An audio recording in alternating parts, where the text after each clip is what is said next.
Hello, my name is Kevin Rhodes, and I have this suspicion that design thinking is actually killing innovation. Maybe it's killing innovation where you work. I've been personally observed at kill innovation in many different arenas. And here's the weird part. Design thinking is supposed to drive innovation. It is supposed to be the catalyst or the way of thinking or the way of operating that makes innovation possible.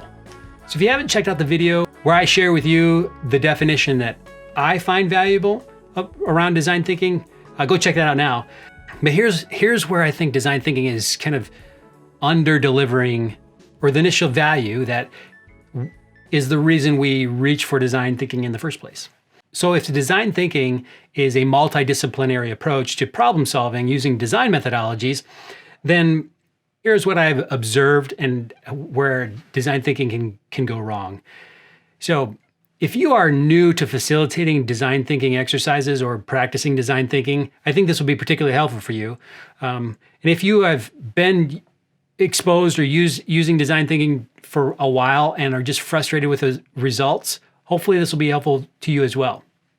When we bring a multidisciplinary team together to collaborate with the notion of solving a problem using design methodologies, that engagement or that work can often feel like you're driving consensus to the least desirable result.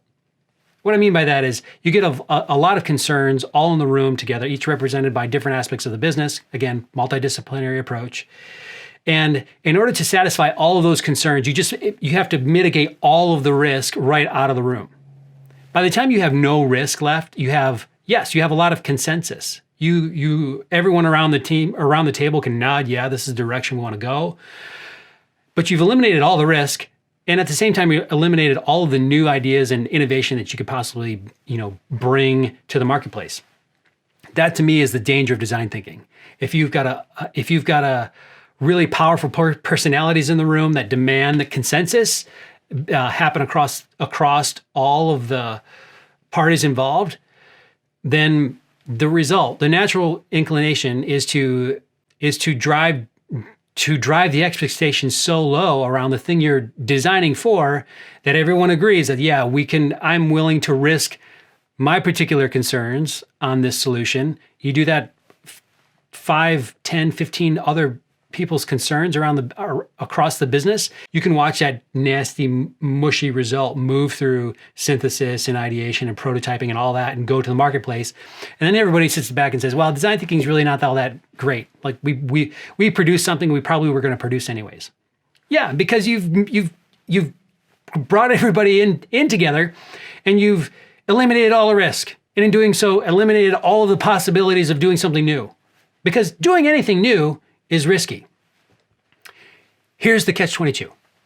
Doing the same thing is also risky. If you're just doing the same thing again and again, and even if you're using a design thinking approach where it's cross-disciplinary approach to solving a problem using design methodologies, even if you're using that way of working, if all you're doing is moving everything through the same process, just eliminating all the risk all along the way, then yeah, doing the same thing is also really risky. Here's what I coach teams to do if they are using design thinking but not seeing innovation or not seeing the results on the other side being anything new or exciting. And that comes into play around the types of methods that you're using while you are functioning as a cross-disciplinary team. So if you aren't using a design method that gets you out of your comfort zone, it's probably time to pick a new one. So if you're not using a design method that's going to talk to users or talk to your customers that aren't particularly thrilled with your service, then you're probably not hearing anything new or probably not hearing anything uncomfortable and aren't going to have those new sparks of ideas as input. So find design methods that expose you to new ideas. Don't just use the same ones again and again. Look for ones that are going to specifically bring an outside voice into that mix that might be a little disruptive.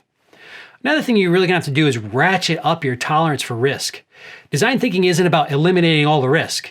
Yeah, it's about getting a product from from ideation out the door, but it's also one of the main promises, again, is that this is something new or creative. That's the promise anyways, that design thinking is there to help facilitate. So ratchet up your level of risk. So if you don't know how to do that, reach for a design method that helps teams barter risk.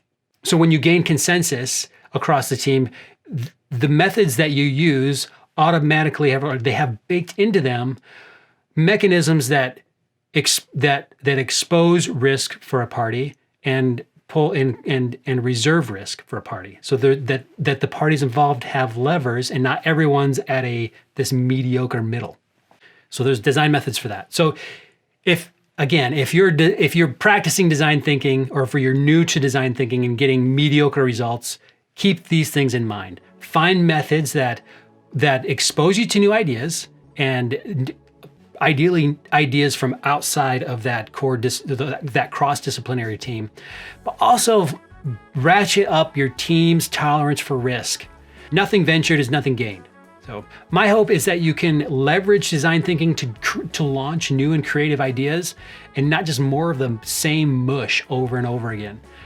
If you want to take a deeper dive into how to think about design thinking, or this approach to problem solving or generating new creative ideas that you can launch into the marketplace, 2 books you've got to read. If you haven't already, this time just go to Amazon, look them up. Tim Brown's Change by Design and Roger Martin's The Design of Business. Read those 2. Those will give you a good launching point into how to leverage design thinking in the place that you work. I hope that's been helpful. If it has, hit subscribe. And if you have found design thinking to be helpful at your place of business, I would love to know what you do that allows it to be successful. Are there things to focus on as you're practicing design thinking that give it that extra oomph, or gives it that grit that you need in order to generate something new or creative? I'd love to know. Leave a comment below.